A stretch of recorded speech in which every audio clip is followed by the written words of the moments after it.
I feel very uncomfortable about it. What if I told you China isn't just addicted to short videos, it's actually living inside them? The Chinese TikTok, Douyin, isn't just an entertainment app. You can use it to order medicine, book a doctor, pay your rent, find a husband, and buy a house.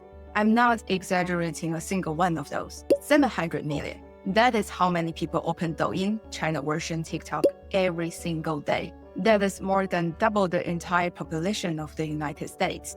100 minutes. That is the average time a Chinese user spends on short video app per day, not per week. This is more than most people spend eating, exercising, or talking to their family combined. And the ecosystem is so deeply woven into daily life. The world already knows TikTok came from China. The creator economy trends that reshape Western platforms. Many trending videos originate in China.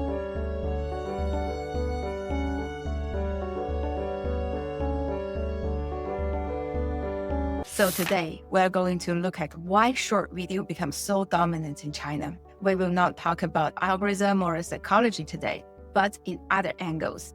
It is a perfect storm of infrastructure, business design, and culture that all pointed in directly the same direction. And at the end, I will give my honest personal take on all of it. I do have real concerns. Let's get into it.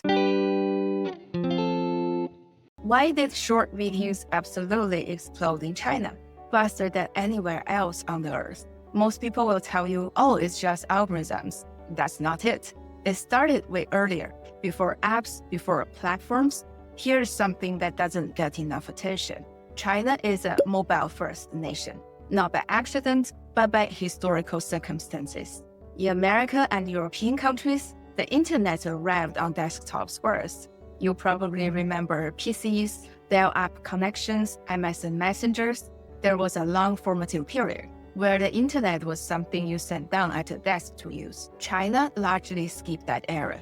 For hundreds of millions of Chinese people, especially those in smaller cities and rural areas, the very first device they ever used to access the internet was a smartphone, not a laptop or a family computer. Technologists call this phenomenon leapfrogging. And in China, it happens at a large scale the world has never seen before. At the exact same time, China built world's largest 4G and 5G based station network. In provinces and rural countries where people has never owned a PC, suddenly has fast mobile internet on the palm of their hands, which became the major gateway to information, entertainment, and services. This matters enormously. When your entire relationship with the internet is built around apps on a small screen, you don't wait for a browser, you don't type in URL, but with an app, 30-second video is as easy to load as a news headline. China's 下沉市场, where the industry called the sinking market. What does that mean? It means lower-tier cities and rural populations is gigantic. And platforms could reach those users through simple visual mobile-first content. That means they unlocked an audience of hundreds of millions in China. Here we can see the results. Apps become the entire internet for many Chinese users, and it led to the emerging of a handful of super apps. WeChat, RedNote, we call it 小红书. What is super apps?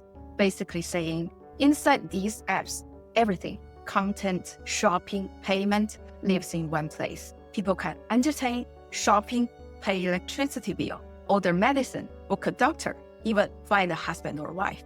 You don't leave the apps, you don't switch tabs. That's the soil. Now let's talk about what's growing it. Imagine this, you're watching a short video. A creator casually holds up a lipstick, talking about the color, the texture. You tap once, now you're looking at the product page. You tap on the shopping button, it is already on its way to your house. Yeah, you don't need to leave the app, neither open a new tab. You probably didn't even think about buying. Yes, this is what's different about China's short video economy. The path from content to cash is completely frictionless. In America or European countries, for example, if you are a creator on YouTube, your main revenue sources are AdSense, brand deals, affiliate marketing, maybe a Patreon. The viewer watches and closes the tab. The money comes later, indirectly, through an advertiser. In China, this loop is closed inside the video itself. This concept, social commerce or 直播带货 in the context of live streaming. It's something that Western is only now starting to experiment, while in China, it's been the standard for years. For creators, this changes everything. Your content isn't just building audiences, it's a direct sales channel. Every account is running a store. Every video can make money immediately. Creators don't just post more. They have bigger intentions to optimize, test, scale, because the feedback loop is so direct. It also gives rise to the entire industry. The MCN means multi-channel network. In China, MCN companies are essentially content factories.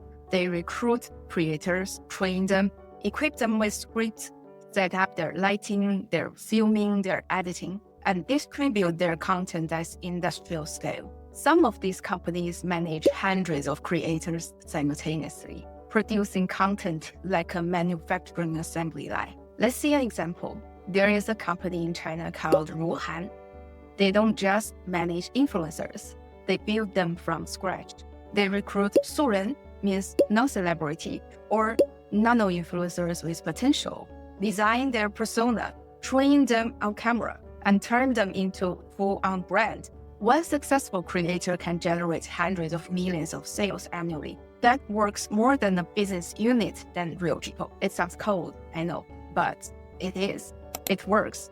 The content volume produced by the MCNs is honestly insane. And speaking of tools, you probably heard of CapCut. China has built some of the most accessible video editing apps out there. Stuff like CapCut, QuickCut. These apps basically drop the barrier to entry to zero. If you got a phone and a story, you can start creating right now. You will got template, auto captions, building music, everything you need all in one place. So if you ever thought about becoming an influencer, those are actually super helpful, especially for simple edits. Definitely worth trying if you haven't yet. So think about it like this. On one side, you got massive mobile-first audience consuming content nonstop. On the other side, you got frictionless tools, social commerce, a full-on creator ecosystem. Put those together and you got a self-reinforcing loop. And honestly, there's one more force that really make the whole thing explode. That is the culture. The point one is the pace of life. Work in China is intense. The 996 working culture means working from 9 a.m. to 9 p.m. 6 days per week. And the term 内卷 means evolution. It's where competition is relentless, hours are long, and rest is often seen as falling behind. After a 12-hour day, people in China are exhausted, mentally drained. The last thing someone wants to do is to sit with content that requires focus. They are not looking to think harder. They just want a quick hit, something that makes them laugh, feel something, or just lift their mood in like 30 seconds. And that is exactly where short-form video is built for, which is perfectly designed for people who are exhausted, but still want to feel something fast, effortless, emotional rewarding. And for some people, it becomes more than that. If the traditional workforce feels close or exhausting, short video creation becomes an alternative, a way out. Being an influencer is a way to make money without playing the same game. So now, you don't only have viewers, you have millions of people willing to become creators. Point two is more subtle. It is about the Chinese language itself. It is actually relevant to my work in localization. Chinese is a high context language. What that means is how you say something matters as much as or more than what you say. Tone, pacing, facial expression, implication, this carries enormous meaning that written text can't convey. The same sentence can feel warm, sarcastic, or deeply sincere, depending entirely on delivery. Text can't convey that well, video can. It captures the nuances, the humor, emotions in a way that a chat message simply cannot in Chinese. In English, a tweet can go viral because it is clever, while in China, video goes viral because it feels right, the tone, the expression, the rhythm. That is a fundamentally different emotional transaction. This is also why I always say brands entering the Chinese market, translation is not enough. You can translate your copy word for word, and it still completely misses the audience. Because readers aren't reading your content, they are experiencing it. And feeling doesn't translate word for word. That is localization, but that is a whole other video. So when you zoom out, you start to see why have short video platform become so dominant in China. Infrastructure is the soul, make it possible. Business, make it profitable. While culture, make it inevitable. Okay, I have been pretty analytical this video, and I hope that's been useful. I have mixed feelings.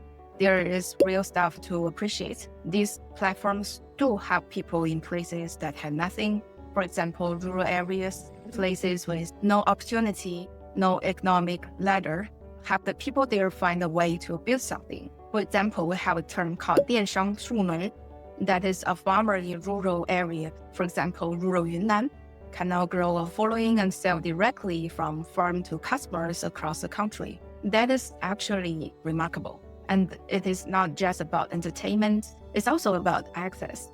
For a lot of people, this is the first time they'll have easy access to information. Think about the kids in a small village with no great teachers around.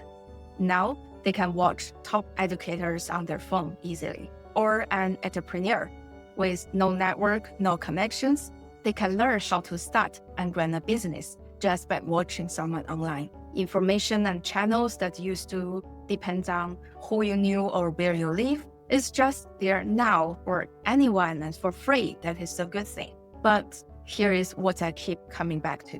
First, attention is finite. And these platforms aren't just competing for attention. They are engineered to capture it. Every scroll, every autoplay, every notification, that is not random. They are deliberate. And the whole system is designed to give maximum stimulation in minimum time. What happened to our ability to sit with something slow, something hard, something that takes like 20 minutes to make a point, but changes how we think? Probably we lose the ability to take those. I genuinely worry that we are cleaning ourselves out of patience. Instead of choosing what we consume, we're starting letting the algorithm choose for us without even noticing the hands-off. There's also something bothers me on the emotional layer. Short videos are really good at making you feel things fast. Envy, outrage, sadness, that specific kind of I need this right now feeling. And when those feelings translate into purchases, the purchases people didn't plan for things they don't actually need, that's not an accident. There's an unfair business model. When one algorithm decides what billions people see every day, whoever controls the algorithm has enormous power over mood, belief, behavior at the societal scale. That should make us feel concerned, not just about China, it's about any platform with that algorithm of reach. Now throw AI-generated content into the mix. Here I put some pictures I made from GPT Image 2. Sometimes you genuinely cannot tell if the person on the screen is real, if the event they are describing actually happened, if the emotion is genuine or performed. How can we and younger people stay grounded? I don't have a clean answer to that. I just think it is a question worth sitting with. I'm not anti-technology, but I do think we owe it to ourselves to become honest about what this ecosystem costs in attention, in emotional health, in our ability to think for ourselves. I personally limit myself watching much short video. I wish myself being intentional about the stuff matters. So that is the whole thing. Why Chinese short video platforms are so powerful? There are three pillars. Mobile-first infrastructure, a business model that makes buying feel like scrolling, and the culture where short video was the language people choose. Anyway, I want to hear what you think. Does this feel like progress to you? Or does something about it sit weird? And what about younger users? Do you think platforms should have real hard limits on minors? Drop it in the comments and let's discuss. If this was useful to you, if you work with content targeting Chinese-speaking audience and want to talk localization, links below. Thank you for watching. See you in the next one.